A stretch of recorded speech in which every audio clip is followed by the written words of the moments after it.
In this video, I'm going to show you how to replace the blower motor resistor on this Ford F-150. It's located right underneath the glove box, so let's get started. Let's first unplug the electrical connector, grab the harness, squeeze on this little tab here. I'm going to use a pick, that way you can see what I'm doing at the same time. Technically, you should be able to just do it without this. Pull it down and out of the way. And then use an 8mm, remove these two bolts that hold the blower motor resistor onto this housing.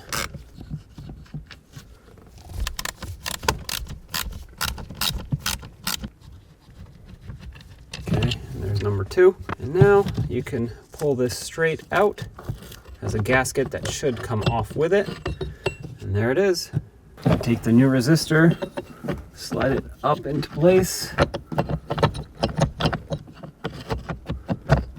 Line it up with the 2 mounting holes. I'm going to start the screws in first. I'll start this one because it's easier to start in the other one. I want this one nice and steady on here. I don't want it to flop around and fall out.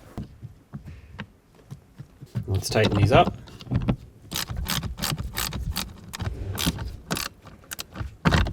Nice and snug.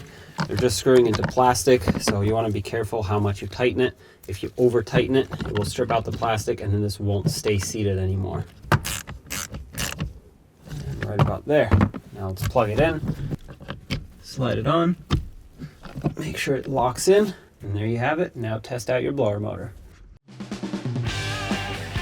When only the best will do, demand TRQ. The only company that lets you view before you do. TRQ is committed to offering the highest quality aftermarket auto parts that are engineered for peace of mind. Thanks for using and viewing with TRQ.